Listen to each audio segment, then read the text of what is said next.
Good evening, Mr. Latham, citizens of Mesquite, Gina Withelder. I'm a 10-year resident, and you and I had the pleasure of speaking a couple of weeks ago. And I am approaching you not as an electric provider, but as an energy provider. We advertise ourselves as being a home of 335 days a year of sunshine, but yet we have no forms of alternative energy other than the electric that you provide. Now, we have more vacant land that's available for solar. We have more vacant land that's available for wind. We have absolutely no natural gas, as you and I have discussed in the past. And I'm wondering why, historically or in the future, we haven't approached any of these venues for alternative energy. Can you elaborate on that just a little bit? We have, let me address wind first. We have placed wind monitors around the various areas in our service territory that may be able to support wind, and we have not found a location that has a sustainable wind or a high enough wind to support the wind generation. Put them on every golf course, you'll find out. The second one, solar.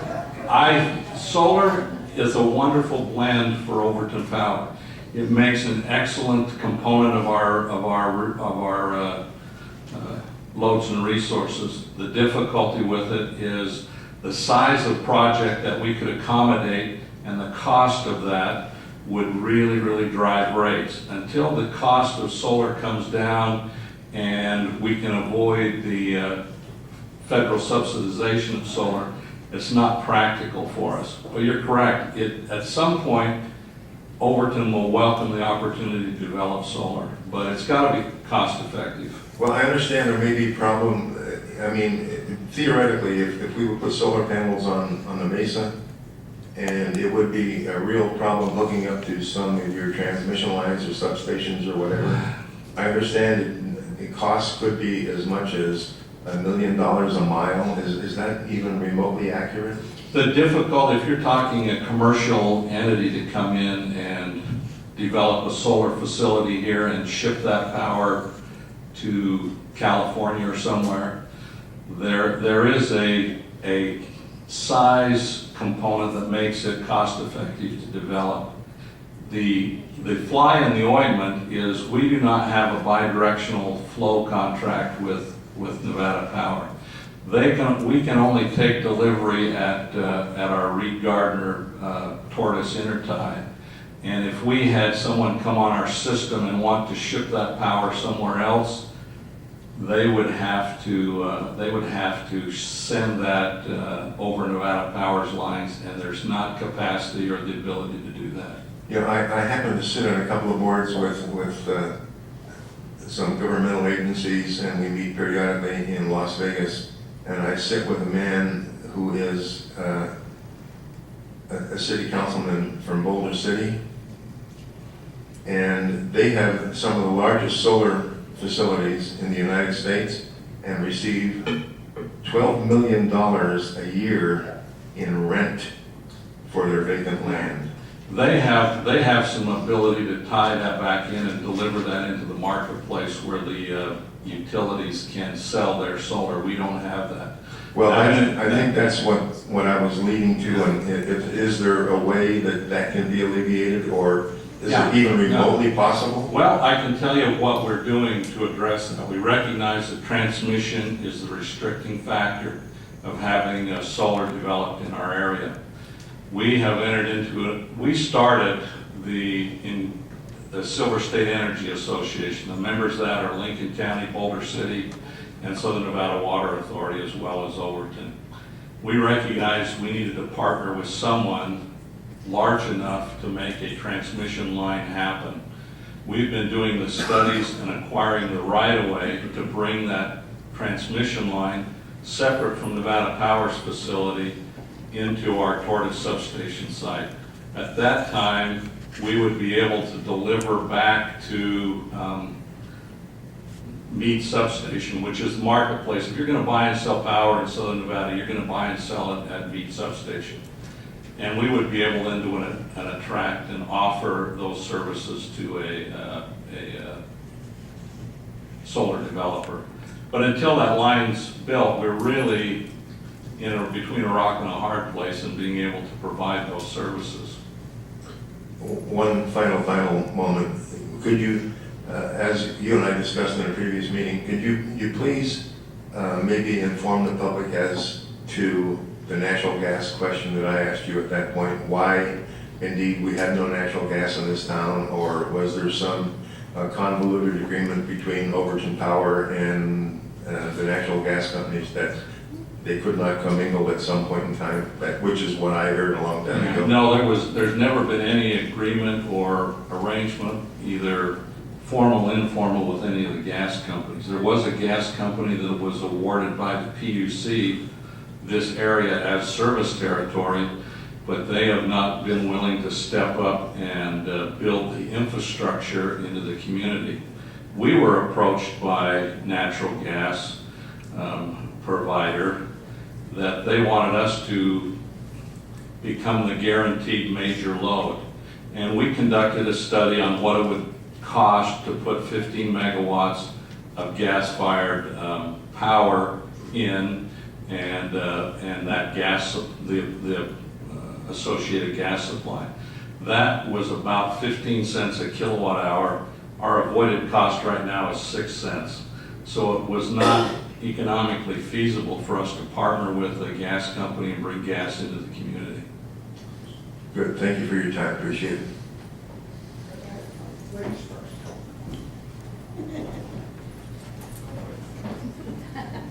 Our exercise guy didn't jump up there. Hi, I'm Cindy Lynch, a resident of Mesquite. I have two questions for you. First of all, you said that on your employees, you cut back on their pay, on their benefits. Yes. For their insurance, and then you gave them money back. How is that cutting back? The savings that came from that we would have spent on their insurance, Yeah. rather than rather than reduce their pay, insurance was going to cost this much. The employees said, we will reduce the benefits we receive, and thus the overall cost of the insurance would go down.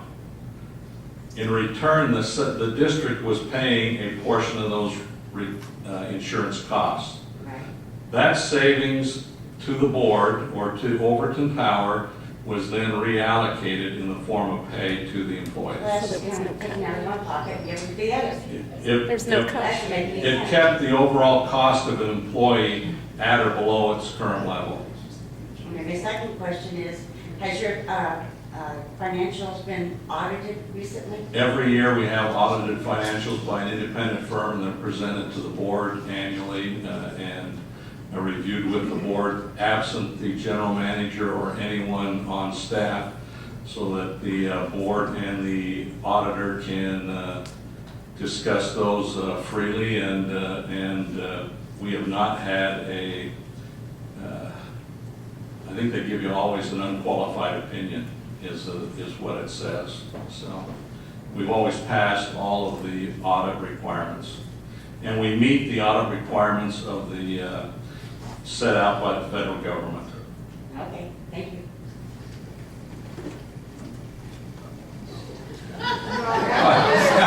You bet. You're going to be too wore out to talk if you don't get up there.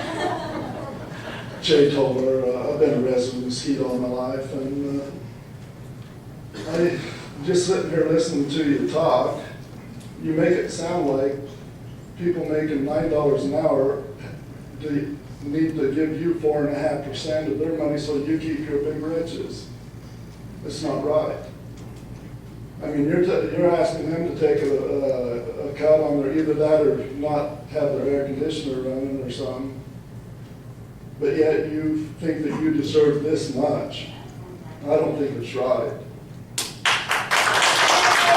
I don't know how we can sit there and justify it, because John Doe, that's what's wrong with our government today. Everybody thinks that the lower people need to pay everybody a big wage that's working for them. They forget who they're working for.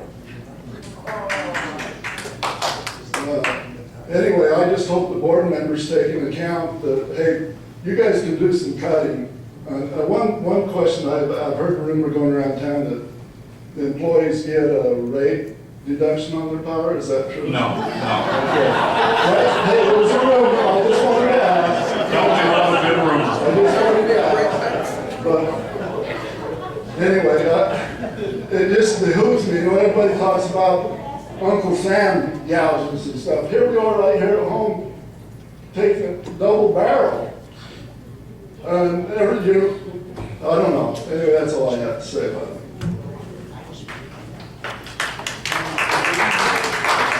Now I have to walk very slowly. Okay. Hi, my name is John Navales. I'd like to thank you all for making this possible. I had to go through a couple of weeks to find out where this meeting was and when it was. And anyway, I live out at Sun City, and I bought a house out there about 2 years ago, only predicated upon the fact that it was basically 5 hours closer to Las Vegas, and if there were 4 casinos in town. Now, there are 3 casinos in town, and a whole bunch of businesses that aren't around in town. And I called up and I asked the question. I see a lot of lights on that nobody's home, or no businesses are there. And I was told that, well, they pay us. If I went broke, or I was no longer in business, the last thing I would do is pay an electric bill. I had to crack up, and the person mentioned right away, I bought 2 years ago, and we just moved down here permanently. And I've been paying right of way for 2 years, not knowing why there is a right of way, what it is a right of way. Everybody in front of a cul-de-sac, they just go around me. So, you know, what's my right of way? Now I come here, and when I bought here, it was too expensive in Las Vegas, so we came out here. And they gave us an estimate what the utilities would cost us. Well, I don't buy any of that. I'm a retired letter carrier, and I know one thing for sure. Lowering people's salaries, firing them, laying them off, attrition, whatever you want to call it, is not the answer. They want to lay off 125 postal workers because managers and postmaster general make millions of dollars a year on losing 6 to 8 billion a year. Now that, to me, that ain't a right of way. That's ridiculous. You have to go deeper. The only figures I found that I didn't understand in this slideshow was the $2.5 million that went, that didn't happen. I just like. It's in the reserve fund. Oh, that was part of the $3.5 million that wasn't used.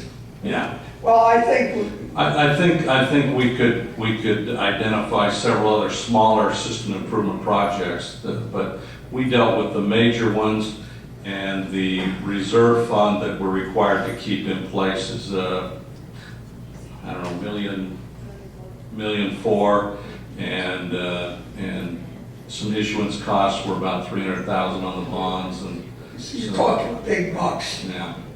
Laying off people, a few thousand here, a few thousand. That's not the disease, believe me. It's not even a cure-all. One of the things that bothers me here is that I don't see business coming in. And if you add percentage increases to new homeowners, Sun City, we're all retired. Thank God we were able to buy. You have the golf courses that need the power for the water. You need the hotels, the casinos. Keep raising them, you're going to have a problem. And it was reported that Mesquite is down 2% in revenue in their casinos for the past month. Lose another casino, you'll lose more jobs. So the answer has to be deeper than just wages and salaries, maybe benefits. refinancing. I don't know, I didn't bring a whole bunch of papers because I only been here a month. And I respect what's happening, and I appreciate everybody being here, because we're not here because there are decreases. We're here because taxes. And God only knows that this country has had it enough with tax and all the other problems going on. So I just wanted to thank you and a kick out of what you and your figures and everyone else was here tonight. And I hope it's been really. Sure. One of the things not to do, and this has nothing to do with power, is get rid of obstetrics. How do you expect people to increase the population if you don't have a doctor? Anyway, thank you. At my age, I'm glad to see obstetrics go. I hope they bring in a good heart doctor.